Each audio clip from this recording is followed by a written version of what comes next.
కడుపులో ఉన్నప్పుడే అది కానీ తగ్గిస్తున్నావు ఇట్లున్నావా అంటే నిమ్మకాయలు రసం చేసుకుంటావు బాగా అవుతుంది అన్నావు. అది కానీ అది ఒకటే చేస్తున్నావు ఇందులో వేయాలనుకున్నా. జగన్ అది బాగుండే కదా, మంచి పథకాలు ఇచ్చినాడు కదా, ఇట్లా జగన్ ఏంటి ఓడిపోతాడు అనుకోండి మేము.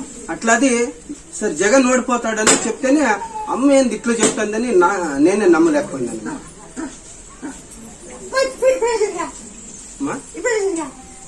అదే మళ్ళా నువ్వు చెప్పిందే వచ్చే ఇప్పుడు జగన్ ఓడిపోయాడు.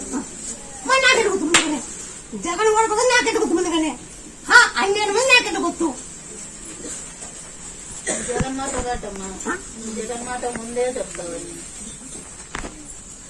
ముత్యాల పల్లె ఇతర వెళ్తాడు ఇంత పబ్బులు చెప్తాడంటే ముత్యాల పల్లె చెప్తాడు తిరిగి ఈ బాడీ క్యాన్సర్ ఉండేది. అవునమ్మా, బెడ్ క్యాన్సర్ ఉండేది. అవునమ్మా.